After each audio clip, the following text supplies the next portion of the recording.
Hi, welcome to this YouTube video.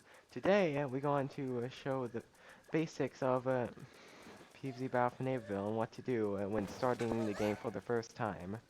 So, if you played the previous Pvz Garden Warfare games, you shouldn't be able to know how to move. However, Pvz Bfn Neighborville, unlike the previous Pvz Garden Warfare games, has now you can sprint by pressing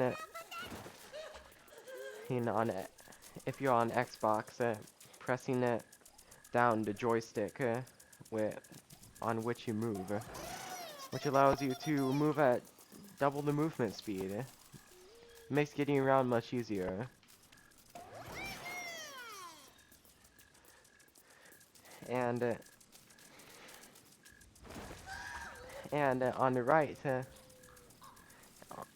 bottom side, you can see abilities. The abilities is what makes each character stand out, along with his primary weapon. For this character, his primary weapon is, well, the P cannon, which you can fire. And you can press the respective buttons on the abilities. As I'm on Xbox, by pressing the left button right towards the top, I was able to simply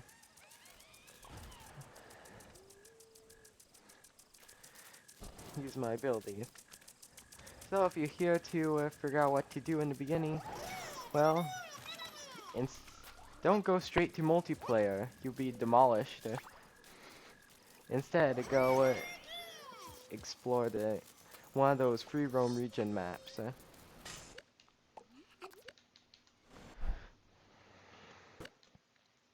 And simply start up. This video is just showing normal difficulty. Easy difficulty allows you to take less damage when you're being attacked. You can also press X to skip cutscenes. Well, hold X on Xbox version.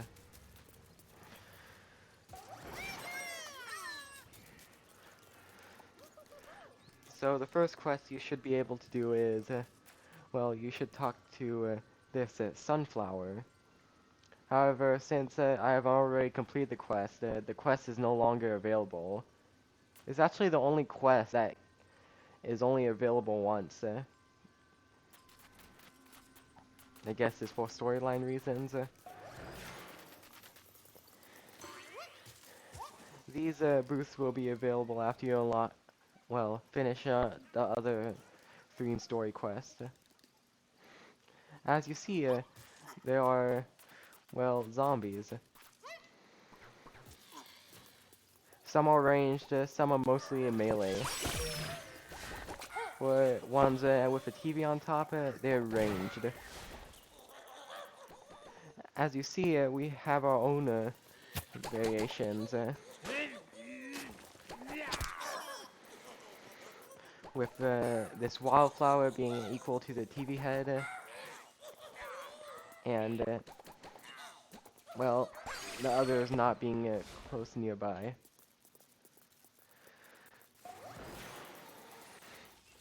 As you see, they may contain cones, and unseen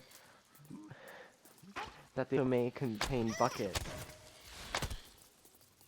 If you see an aura around them and it's purple, that means it'll heal others that's nearby them. So you should prioritize taking them down first. Also, unlike the other PvZ games, they actually have health bars above them, and they're not even bosses, which I'll discuss later. So the ones without cones, well, they have only 25 health, I think, anyways. This zombie is a special zombie called a zombie hero. The zombie hero is a player character if you go on the other team. They usually have their own special abilities. And they have more health than those regular zombies. You also get more XP as you look on the bottom left corner. Oh yeah, on the bottom left corner, we also have the health bar. It's also nice and convenient to know when you're going to start naturally regenerating. And plus you have indicators of, well, it's pretty useless indicators of the layers of health have. Well, each bar represents 25 health. Usually it does. Since this guy only has one bar, he only has 25 health. Pea Shooter has 5 bars. I mean, he has 125 health. 25 times 5 equals 125 health total. In the free roam regions, you have to get somewhat close to the zombies to actively engage in combat. If one of them sees you, by sees, I mean is facing towards you when you get too close, all of them will engage in combat until you get too far away. As you see, this one currently engaged in combat. The ones in the back aren't. If I move too far away, after a while, they'll give up chasing you. As you see, the TV has stopped chasing me. They can only go so far from the spawning point before they'll go back to the spawning point. And as you see now, well, as you don't see, since he spotted me immediately,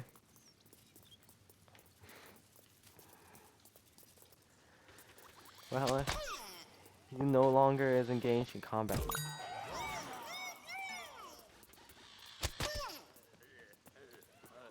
Until you get too close to them. You have to go really far for them to stop engage in combat.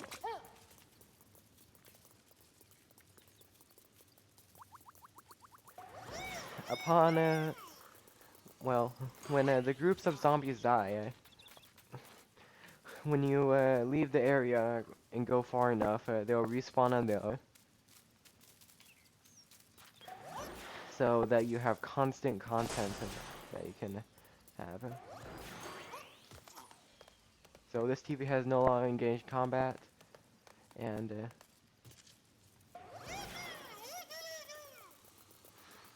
well, if you hide behind a wall, they can't see you. If you hit them anyway, they'll engage you anyways.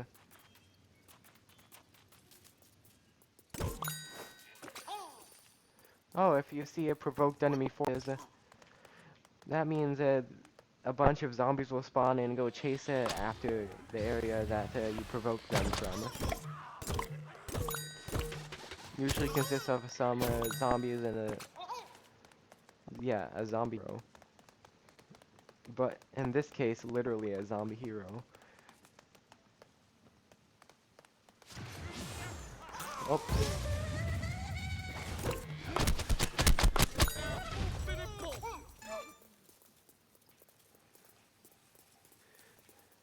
Usually a skirmish would erupt right about now.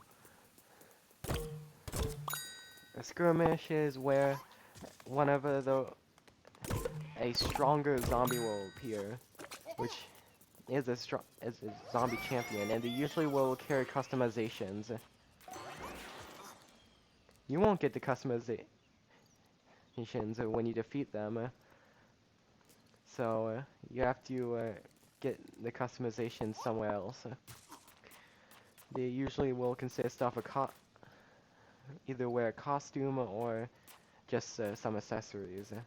And he'll appear as a champion, which has more health than the usual.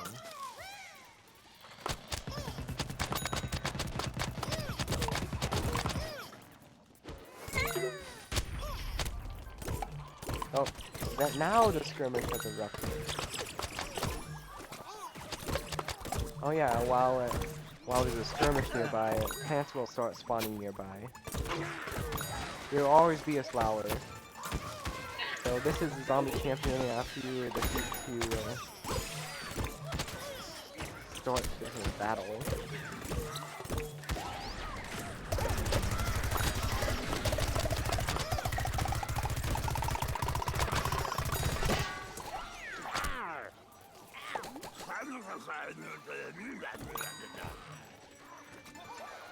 Once the skirmish has started, you have to defeat enemy forces, as it says on the top right. The battle will consist of some champions, plants and zombies fighting each other, and heroes. Depending on which skirmish leader is, different zombies will appear.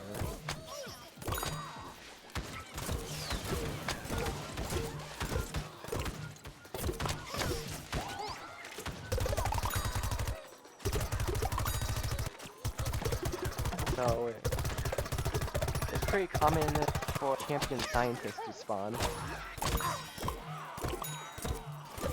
You should really take that zombie down first.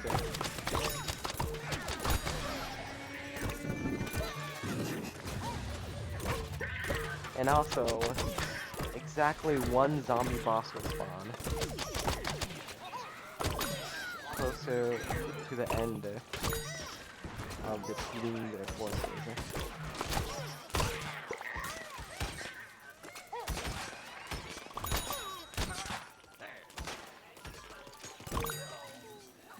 Well, one should spawn.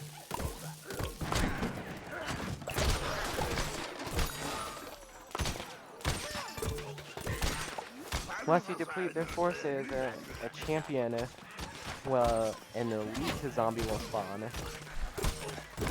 In this case, they will also contain special properties since they're the battle leader.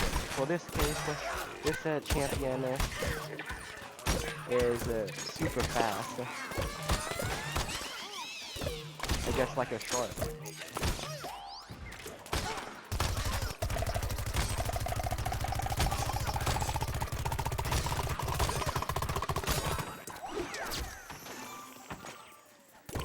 They do have a lot of health, but the middle ability of this character really does a lot of damage. I think around up to 1,200 damage if all shots land. Well, critical shots land. If you see this guy, you should go chase after him.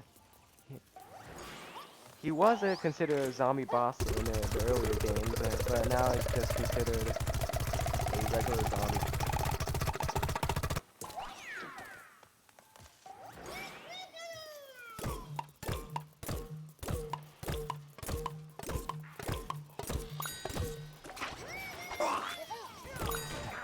After you defeat him, you'll drop one of these crystal dogs.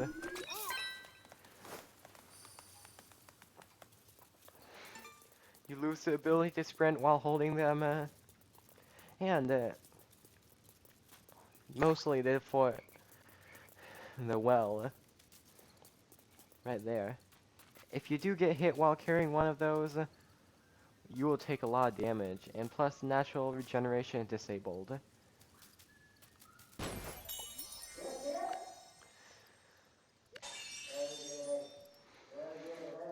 And this guy, he'll give you coins, the respective collectible items, and ask you to get him another one.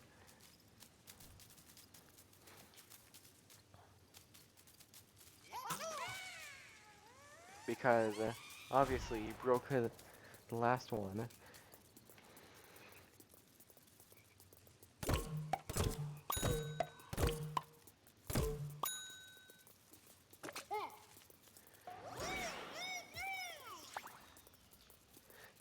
Looking at this aim marker, the aim marker is like a special thing which allows you to, well, help you aim it a little bit better. It tells you where your shots are going to go. If they turn red, that means a shot is going to hit someone. Well, hit the enemy team. It's a good indication.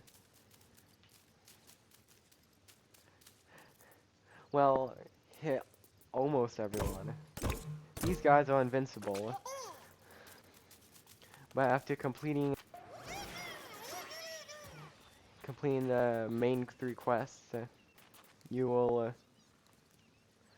well be able to use this thing, which allows you to blow up those guys that are usually blocking a path.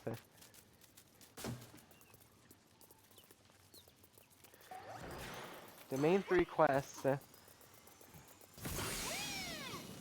one of them is right here. There's usually an NPC that you have to talk to, such as this one. If you see him, well, you can. He's basically a side quest where you have to complete. Well, you have to destroy all 3 bounties.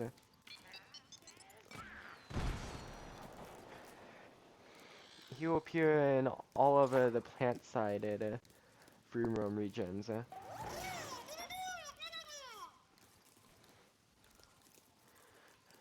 Also, if you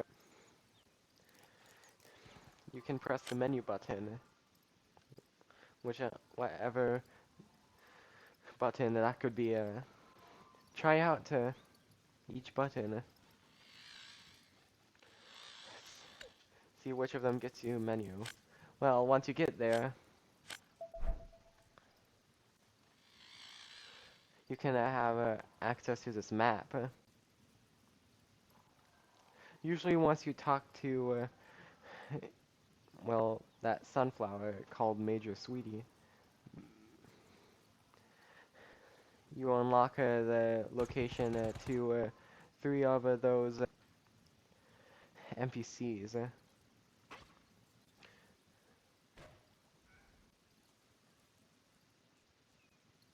They usually are marked by an exclamation mark.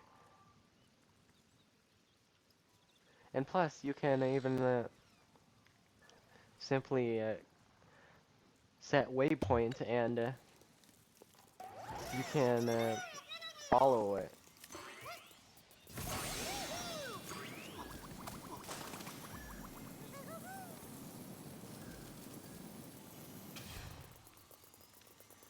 And it even tells you, like a compass. You can hit the big blue X. It has a great pathfinding.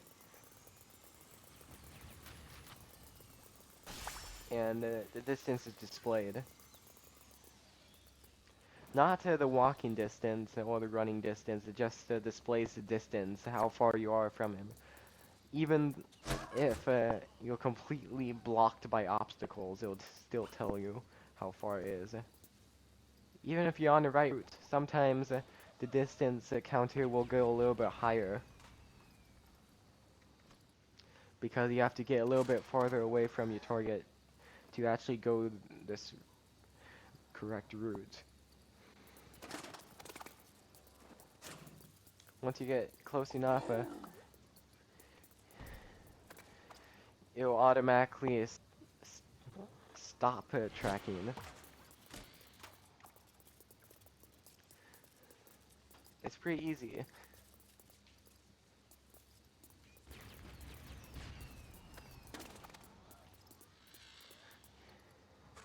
Yeah, and that's